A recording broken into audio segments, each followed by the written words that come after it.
you go. Hi, I'm Janice. I'm one of the co-founders of Free Space, and I'm currently working on the new state project, and I'm kicking it with Tyree. How you doing? All right, that's all I really need, to be honest. Good. How are you? Great. I always start kind of with the same question. Yeah. What got you involved with music? Ooh.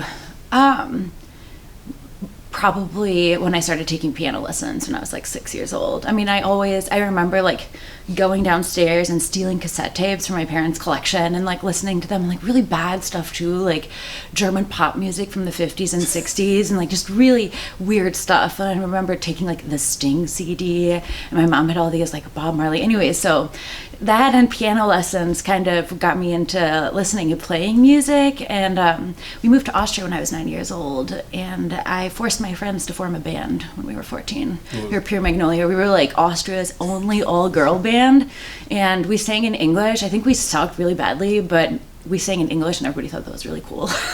So I think that's why we were kind of popular. And that actually ended when I moved back to the US when I was 17, and then I couldn't do anything because there's not a lot for people under 21 to do in Milwaukee. But yeah, so that and just like, you know, who doesn't, music is life. You can't really get through the day without at least humming a tune. Yeah, no matter how really crappy it can't. is. Yeah. The radio or just on your phone. I feel like every time I go on my phone, I pick up new music. I feel like it's everywhere now. Same. It's almost hard not to find music. I always wonder. I was at this event a couple months ago that was hosted by Summerfest, and there was a guy there who straight up said he'd only been to one concert in his whole life, and that blew my mind because the guy looked like he was older than me, and I was like, wow, you know, it's fascinating. What kind of life are you living? You know, that like, and in a world where we consume so much music, like how it's just interesting how different people are when it comes to their relationship with music. So, yeah, I thought that was kind of weird. What are kind of your influences in life? Oh, that's a good question. Probably the people I meet and whatever is happening that day around me. I know that sounds really weird. Like, I guess, I don't know that I have like a big driving vision. I think that's always kind of been like my downfall as a person, is that like I've never been like, oh yeah, like I'm super into this and I'm going to pursue this. And I was just like, I want to do everything. So I feel like every day I'm kind of like a cat or something, you know. I feel like everything's always distracting me and I'm doing a million things. So yeah, I'd say just the world. That's a lame answer, but I really don't think I have anything better than that. That's a good answer though. Just you're inspired by the people that you meet, and it keeps you going. The more people you meet, the more inspirations you can have and find within people. Well, and we have like and for example, Milwaukee, there's so many freaking cool people in Milwaukee, and like I feel like even just last night, I feel like I'm always having conversations about things. I'm just like, what? Like, how do we get here? I was at a show like 2 weeks ago, and Nick Gray started talking about like time and space and how like time is the fourth dimension. I was just like, this is Friday night, and I had a show, and Nick Gray started talking about the fourth dimension. Like, how can that not inspire you? You know, it's weird stuff. Weird stuff. Definitely weird stuff. I feel like I get in conversations with people like that all the time, and I'd be like, how did this conversation start? Right. But that's even better. I had like a really weird, my dad was visiting last week in America, and we had like we had so many weird conversations. There was one where like at the end, I don't even know why, but I was like totally crying and like yelling at my dad and my brother. I was just like, why don't you guys want to give more? Why don't you care more about the people around you? And we were just talking, and then I can't even remember what we were talking about, but I just got like super heated about stuff. Mm-hmm. All right, that got on a weird tangent, but yeah. Can that get cut out? The weird family rant. Might get cut out. Why not? Okay, I'll leave that up to you. We'll keep it for last. Oh, nice. Sweet, that's good. The best for last. I have another question. Just with involving Free Space, what was kind of the idea behind that? I know you're one of the founders, and how did you guys all come up together and band together to pursue that idea and execute it? Yeah. Well, It's been around for a very long time. I know, that's good. We're in like our 4th year of programming. That's crazy. Like it's like 3.5 years now, which this is probably the longest that I've done anything in my life, which is very cool. I love free space. But I think from the very beginning, it all happened really naturally, and it got to a point, I'd say like 2 years ago probably, where we realized, and we couldn't throw shows at Lucky Cat anymore that had closed, and the Borg Ward had closed, and it was like, dang, there really should be more spaces where we can host youth performances and where people under 20 can even just book shows, and just like have a good time with their friends. And again, I grew up playing shows. Granted, it was in a different country with like totally different social norms, but at the same time, like that was so formative for me, like hopping on the train with my guitar and with my bandmates and like going to play a show. It was so liberating, and you felt such a sense of like independence and like sociocultural power. It's just sweet. And that's something that you can tell is like super stifled in Milwaukee. And so for a while we talked about wanting to get a space. I dragged Vince and Sam to a couple places. It was just like, we should rent something, and it just never happened up until earlier this year. I'd started working on a business plan for a venue in August of 2017, so last year, because I had like had it up to here with everything. Like I was working full time and like doing all this other stuff and free space and freelancing, and it just got to a point where I was like, my head is gonna explode, and all I want to do is actually pursue what free space is doing, which is providing a space for people to engage with music, their culture, their peers, have a good time, hone their crafts, learn something new, meet somebody new, get inspired by weird conversations.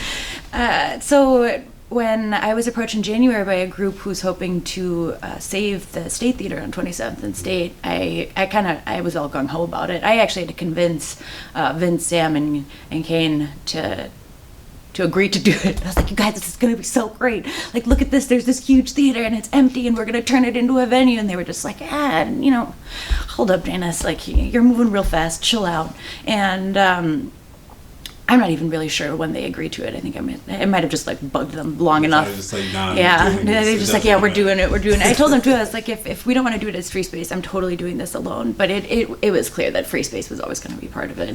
That it's kind of the logical growth of free space. Sam Webster X always joked, some of us have free space tattoos, and Webster X always joked that once we get a real venue, he's going to get the tattoo. So I'm holding him to that. I'll be waiting there. Maybe I'll even learn how to tattoo just so I could do it myself. No, I'm not that petty. But honestly, I'd do that. I'm getting out the pen. It'd be kind of fun, or at least like faintly draw it on. I don't know. I could do a stick and poke, maybe. But I don't know how like sanitary that is. I've never done any. No, I had a friend in 8th grade who like stick and poked herself. What is that? The pentagram, like the Satan. It was so funny. Really? She still has it. It looks like like crap. It looks really bad. She just go get it. She kind of, honestly, if you don't know what it is, it just looks like freckles. She did not do a very good job. Like, it's just kind of like these dots. When she did it, got really infected, and you could tell what it was. But yeah, stick and pokes. Anyway, but free space. So yeah, that is kind of how we got to where we are. And honestly, we bought the building on Friday as a team, and it blew. I'm still, my mind is like still blown, but that's like a real thing. And I'm so excited. There's so many awesome people in the community that are coming to us with amazing ideas, who are super motivated and who are super talented and passionate about creating a space. So feeling really good about it. That's dope. What is kind of the vision for the new state? I know kind of you got into it. What is the overall vision for it? I'd say personally, the vision is to create like a music community hub. So I kind of have this white whale, which is the space that I played my first show at in Austria. It was like this like community center. All the cool older kids worked there. Everybody who was like 17, 18, like worked behind the bar, like ran the studios, and it was like a venue space. They had studios and practice rooms and this courtyard, and they would throw parties and dance parties and shows, and you could go rent the studios. You could go hang out there after school. They were usually just like open, so oftentimes we just like go hang out there after school if we didn't want to go home. And that's kind of the idea behind the new state, except it's going to be 3 times as big, 5 times as big. Like I can't even. It's going to be a beautiful historic venue, this theater venue that's going to have seats and that we can also turn into classrooms or multi-use spaces. We're going to have these 2 rentable studios upstairs. One that's going to have a small live room, nothing that's wild, and one that's just going to be a booth and a recording. So and Mammoth is moving in. We're going to have like a small storefront for local merch. So it's really just meant to be kind of an IRL, like a real life hub for all of the cool Milwaukee culture and music that currently only lives online, and I feel like doesn't have a real brick and mortar spot. I feel like that's kind of the next step for Milwaukee music, is bridging as a community, is kind of like coming together as one. And I feel like a lot of people are pushing towards that now. A lot of people are collaborating more and working together to push towards just one equal goal. And that's just to be a large community and to change the community almost. 'Cause it wasn't there. Milwaukee on the map, that's what everybody's always saying. I mean, it's already on the map, but yeah. Map. Yeah, the real map. The one that people actually care about. No, for real. It's beautiful though. It as much as people I feel like still like to be a little bitter, like change doesn't happen overnight. You know, people and the city itself, I mean the environment that people are living and creating and also isn't ideal. You know, we're very segregated and balanced city, and that's a really, you know, that in itself is a hurdle that you have to overcome physically, mentally, socioculturally. I mean, it goes on. And so I'm really proud of Milwaukee, and I'm excited to see what Milwaukee does in the next 5 to 10 years, because I can only imagine that it's going to get even better and even wilder. And it will. Think about the new state, and you guys plan on opening in 2020? Yeah. Think about it in 2030. It will be so much more, it will be progressed so much that you'll be able to look back on where you started, and you know, it was a wonderful dream at some point. Right.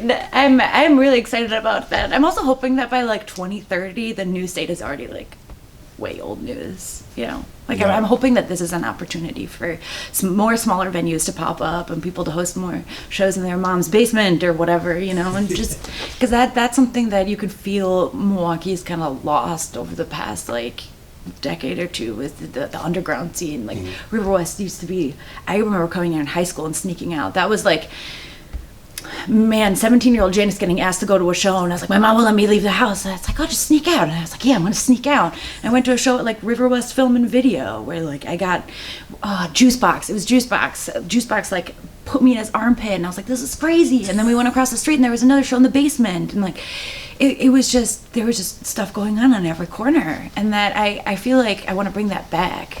But I think we can only bring that back if we have more established, legit venues that people can utilize legitimately, because you know that'll build up the scene and build up people's confidence and their ability to run and book and be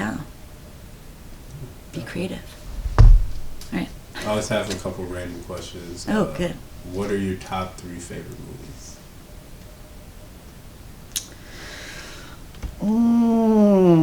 Wow, that's a good question. Yeah, So I'm just gonna think of the ones that are popping into my head now that I really like. So like recently I saw I Love Dogs, which I really like. It's Wes Anderson, like a dog movie. I love dogs. I have a dog named Stinky. It was just very heartwarming. I cried on the plane when I watched it. Beautiful movie. Highly recommend, especially if you like dogs. What else? There's this French movie, La Naissance des Pieuvres, which is the birth of the octopi. I think that's the plural. It's technically jellyfish. That's what it's supposed to be. Okay, you know what? Anyway, but it's like this coming of age movie about just these 13-year-old girls and like them. Yeah, it's a weird journey. The music is done by Para One, and it's beautiful. It's a beautiful soundtrack. So hit me up if you're trying to listen to that. It's like very orchestral and like eerie. And then I'm not gonna lie, I think for my third spot I'm gonna pick Enter the Void. Have you ever seen Enter the Void? That is a very good movie. I love that movie. It's like really weird, and I know it's really artsy and long, but there's just something about like the afterlife and floating and DMT, and I'm just like, That, but also DMT. That was my main point. Yeah, I know. I was like, wow, I can really understand this movie. Right, I know. I feel like they made it so accessible. He made it so accessible by like adding kind of the drug aspect and the spiritual aspect, so it's not just like some crazy person like dying floating around, which also would have been cool, I guess. And that's kind of the suspicion of that drug DMT is like people feel like they see the afterlife, and I feel like he played that effect into it a lot. Yeah, it did not make me want to do that drug. Right. That's the way to do it. Especially at the end. I just realized that people are watching who might not have seen it. The very last scene is so weird. Yeah. That really, I remember walking out of the theater being like, what? See, I didn't see it in the theater. I saw it like randomly my sophomore year of college. We were just better. like sitting around, chilling, and they were like, "Oh, yo, we should just watch this movie." I was like, "What is it about?" He was like, "This dude takes DMT," and they were like, "It's a perfect description." And I was like, "All right, yeah." That's fun. And I felt like I was him because it was like shot in like first person, and it was just like wonderful. It's a great movie. I actually think I need to rewatch that. I haven't seen that in a while. I also just remembered, just because we're on like DMT, there's a couple of my other favorite movies that I did not mention. I'm really into like B class, or D class actually, like really crappy horror movies. So like I don't know if you've ever seen The Ginger Dead Man, Gary Busey. Ooh, The Ginger Dead Man is a great movie. There's actually Ginger Dead Man 2. The same, I think it's Full Moon Productions. They also produced Evil Bong, which is a great movie. Evil Bong. I haven't seen it because I need to see them. They're really bad. I want to watch I always watch really bad movies because like a lot of the time it feels like a parody to me, and right? It's like funny. Yeah, absolutely. I totally find value in that. There are so many people that are like, I can't watch bad movies. I'm like, what do you mean? It's the greatest. It's like it's so effortless. It's like, ha.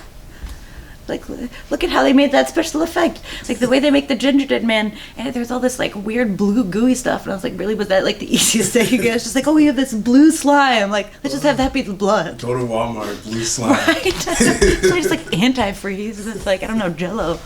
Actually, I wonder if you could, anyway, you could mix Halloween costume. Oh, it's cornstarch. Isn't that how you make fake blood? Mm-hmm. Yeah. Red dye. Yeah, that's what it is. I've never actually, I always cheap out and buy the stuff at the Halloween store. That's what I do too. I haven't really had a Halloween costume with blood in a while. It's been a couple years. Me neither. I haven't dressed up the past 2 years, which is really sad. And I love Halloween. I think one of my greatest costumes was Carrie like 3 years ago, where I literally dumped a whole like gallon bucket of that blood on myself, and it was like the coolest. I don't know, I've always wanted to do that. And then nobody wanted to let me in the bars. And they were just like, oh, are you sure that's not going to get all over everything? It's just like, it's fine. It's all over me already. I know.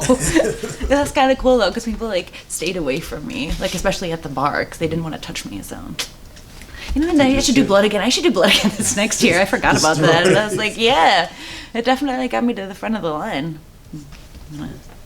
So, another question. Yeah.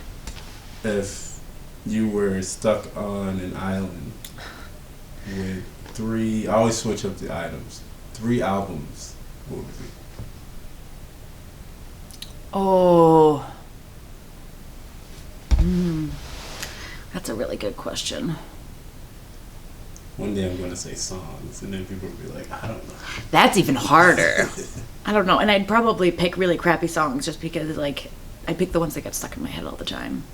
I'd probably pick, for songs, I'd probably pick Kanye West Monster. Dang. Getting dark on the island all alone. Yeah, and then like it gets even darker. Ooh, nice. Pink Floyd, Comfortably Numb. Dang. I need to like chill out. That wouldn't even chill me out. I'd probably I was just gonna say. I feel like there needs to be one like what is it, like Happy by Pharrell or something, just to cancel everything out, or like what is that song from Frozen? Get Lucky by Pharrell. Yeah. Oh yeah. Chill, dance. Get Lucky's a good one. The radio really ruined that song. Yeah. I listened to it like a couple weeks ago. I was like, wow, this was a good song until the radio got to it. That happens to so many songs. I'm just like, why do you have to play this so often?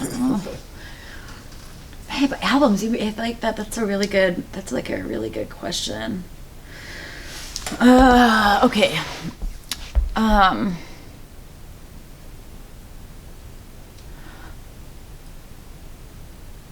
Probably Good Kid. I can't decide between that or Pinata. You know what? I'm gonna put that to the side. Probably T-Rex's Electric Warrior, because that's really fun. I could just see myself skipping around the island by myself, keeping myself occupied for like a gazillion years. Then probably the Mount Kimby Maybes EP. Something like chill and relaxed. And then I'm honestly actually probably going to go with Pinata by Freddie Gibbs. Just because like that's an album. And it might also just be because that was like one of the few CDs I actually had in my last car, and I think I've listened to that album like at least 1,000 times all the way through. Like there's just something about Gary, Indiana, Chicago. It's a great album. It's great storytelling. It might also just been the time of my life that I heard it for the first time. I don't know, but it's a great album. So. But I mean, honestly, if you ask me the same question tomorrow, I probably would take different albums. And honestly, if I took those albums with me to the island today, I'd be pissed off tomorrow that those were my selections. I'd be like, God damn it, Janice! Like, why did you do this? Anyway, I get like Now This Is Music 27 or something. Get a nice mix variety. I don't know. True. See, my three choices, I just be like super all over the place.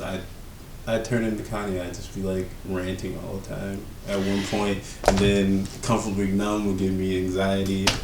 Right, but that's kind of. I was just thinking too. Like I don't really, I like listening to classical music a lot too. Like especially like romantic and like really kind of the more bittersweet, depressing classical and really dramatic, and that it would just be really hard to only have 3 albums that you could listen to. Yeah, like let alone 3 songs. Like I'm the type of person who gets, I'm like cyclical with my music. Like I feel like I get into certain songs and certain albums, like really into them for like a couple days or a couple weeks, sometimes even like a month or 2, and then I go on to like the next thing. And it's almost like my brain gets hung up. Like I just want to listen to the same thing over and over. I don't know if there are any other like serial repeaters out there, but that it gets pretty bad. It gets pretty bad. When Damn came out for the first time. That's when I listened to that album for at least 4 months straight. I feel like it was that, and that like the summer. I just remember. Oh my God, Loyalty to that track like killed me. That's another track that I've probably listened to like 1,000 times. Yeah. Oh man, that is a great album. That also. Did you get the chance to see him live at all on that tour? No, I did not. But my friend did go see him live, and she said it was like magnificent. It was amazing. I saw him at Summerfest when he was there in 2015, and that was cool. But I feel like Summerfest always kind of has like a different. It's always a little bit of different vibe. And man, like seeing him. Granted, I'm not one for like really big stadium shows. I'm like I don't know. It makes me feel like a peanut, and I don't know where I was going with that, but he just the whole stage show that he had going and like the video, it was cool. It's kind of like when I saw oh my God, why am I blanking on his name? Come on, ULT. I'm trying to get it. I'm blanking. Okay. Oh, Denzel Curry, thank you. And I saw Denzel Curry in Chicago. He had this whole, like, that was a really cool live show. He had this, like, whole, like, anime story, comic book, but also video game thing that was, like, playing on screen the whole time he was performing. And it was, like, he created a whole film to go along with, the album and his performance. It was sweet. That's dope. Yeah. That's one of the good ones I've seen in, like, the last year was Tyler, the Creator. His live show, his last that album, Flower Boy.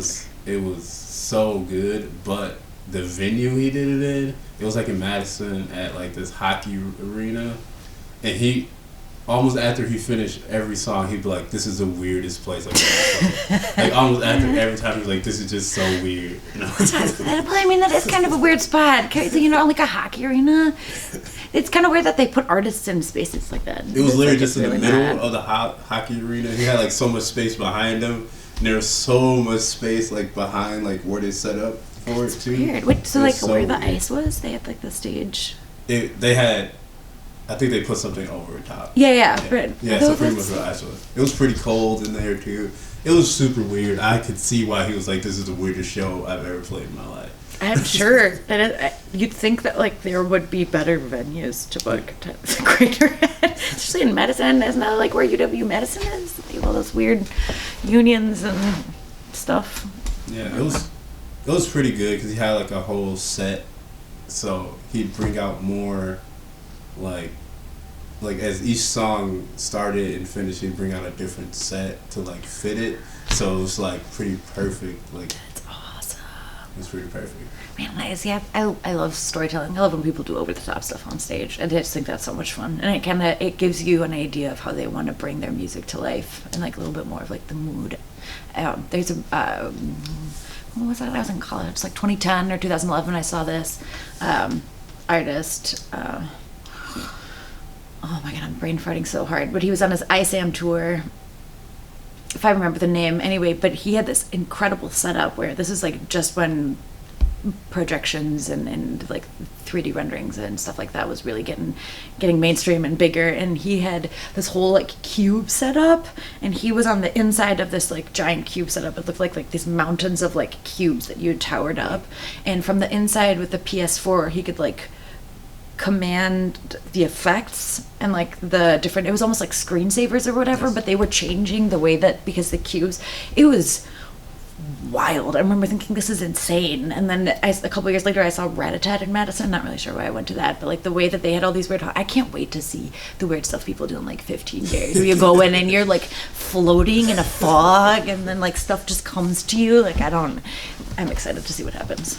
I don't know. Or maybe we'll all just be at home and like VR Just goggles. VR at concerts. I do not want to see that day. I don't either, but I can see that happening though. For real. Could be a money thing. I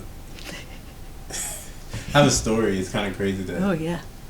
Because one of my friends was like, it was kind of before I really started like doing things with like musicians and with music. He was trying to start making his like first song pretty much. Mm-hmm. He was asking me like who he should get in contact with to pretty much pursue his career. And I think Lily, you know Lily? Yeah. I asked her to reach out to you. Ah. Yeah. What? Yeah, she reached out to you, and I think she gave him your number or something like that. And it's kind of crazy that now I'm sitting down with you. Yeah. That is weird. Yeah, I like literally gave him your name because I just like followed you, and I was like, she's reached out. That's her. That's cool. No, I'm glad I could be a resource like that. That's like exciting. I feel like I always want to like meet more people and know more people so I can connect more people. It's like so much fun. Like I love when people hit me up and are just like, oh, like just the other day I was talking to an artist about his track. He has like one track and it's really, really good. It's actually Carlos Cortez voices and it's produced by Bo and I can't remember who else, so sorry about that. I got Swiss cheese brain today. But we were talking about like, he was just like, oh, I'd love to work with other producers that can make a sound like this. And that's just like my favorite thing is like sitting down and being like, oh yeah, you know what I mean? Like who do I think can produce something like that? Like who would he be a good fit with? And it's like puzzle pieces, you know, it's like social Tetris. It's just cool to be able to connect people. No worries. But yeah, it's just crazy because it's like 2:15. Yeah, I know. I've been. One in my mouth. I always tell people like you don't get to meet people who like inspire you every day. Yeah. Let me say, do you have inspired you? Thank you. Same, honestly. Like you, I feel like I'm like totally bubbly and talkative, and I wasn't even prepared to talk. I thought you knew we were doing the interview. I thought we were just, you know, but in the end, like we're totally still kicking it. So right, yeah kicking it. Tyree. We're talking. Right. That's pretty much what it is. I know. That's what my show is, guys. I'm usually not very good on camera. That's even just being on stage. Like I'm kind of glad you weren't at Free Space yesterday. It gets, when I get uncomfortable, I just end up doing like all these weird like jellyfish dance moves. Oh, and that's like mom dance. It's just, you know, weird. The first time I did like stand-up comedy, I had the mic right here, and it was like so bad. it was like, and I was like shaking because like I was like nervous about my jokes, but like it was so weird because I was holding it out like right here, and I was like, Do you remember what jokes you told? Oh, I told a couple jokes about the show. One joke was how this dude, so it's the craziest thing. So this dude, we come in to do it, we're trying to do an interview, and like, we're going to do it at 5 p.m. That was the time. He texted me at 3 p.m. saying, hey dude, I can't come, I sprained my ankle. And I'm like, wait. I texted him, didn't I just walk past you? Because we had class together that day. Yeah. And I literally was walking home to my house, and I saw him walking past me. He even like said, hey, it was hi? literally 15 minutes later he texted me that. I was like, dude, I just walked past you. I do not remember.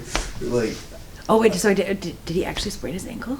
I don't think so. I was like, you sit down. I was like, you sit down in my interview. I thought the ending of the story was gonna be like, oh, he like fell on his butt right after he saw you or something, and like totally. Oh my god. No, he didn't actually sprain. He texted me like after that, like, oh yeah, I can meet up now. Like, if you did, I'm like, all right. Oh my god. I was like, all right, man. And then I kind of I don't want to ruin it. I kind of tie that up to like me and like God. And I was like, yeah, my God is just like, oh yeah, why haven't you been praying to me? Why haven't you been doing this? And I'm like, yo, I sprained my ankle. Okay. That's a really good one. So it's that was my first joke I ever wrote. I can't today, God. Oh, that's so good. Oh man. You get really nervous when you're up there, and it's like, I'm still not good. That's why you won't see me be doing it. Me neither. I've been hosting Free Space since August now, and I'm still not good at it. Like it really takes a lot of. And I've always had respect for people on stage, but I have like a whole newfound respect now that I have to do it myself on someone that's like it's really challenging, and like coming up with stuff on the spot, especially when like unexpected things happen. And like yesterday, I had to like fill time. My brain doesn't work like that. And that's it. And I don't even have any good jokes. She's come up with a song that you sing every time. Oh, I should. I wonder. My family. So this one time at Thanksgiving in like 1997 or whenever Titanic came out, I demanded that I sing "My Heart Will Go On" in front of the whole family. And I did the exact opposite of what you did. Like the microphone was like in my mouth. So my family loves to make fun of me for that. So. Maybe like I should just start singing "My Heart Will Go On," but with my mouth like in the mic, like it'd be sweet. It'd be sweet. I know you have to get going soon, so I'm just gonna end off with like kind of just one question. What is the goal for you as your brand moves forward and personally moving forward? I think, my goal right now, my next goal, the nearest goal, the one that I'm working on right now is the new state. So creating that community space. I think ever since, and here's another little Janice anecdote. When I was a little kid, I guess I used to always want to stop the fights on the playground, and I always wanted to play therapist on the school bus, and I always just wanted to like solve people's problems and help people. And as I've gone older, I guess that has kind of like morphed into something completely different, where it's just like, I'm merging my passion and like stuff that I like doing, which is like helping people and connecting people and bringing people together, and music, and it's awesome. So I don't know that other than that, probably learn another language. I've got Duolingo, I've got Chinese on my phone. Probably not going to learn it. We'll see. I keep getting these emails that are like, we haven't seen you in 2.5 years. I'm like, one day you'll see me again. I had a sprained ankle for a long time now. Right? That's an excuse for everything. No, but I think my personal goal is always just like feeling fulfilled and comfortable and happy. And that can be really hard at times, but that's always the ultimate goal. So. Again, I want to thank you for letting me interview you. Oh, thank you. Well, thank you guys for tuning in. Have a wonderful day. Thanks, y'all.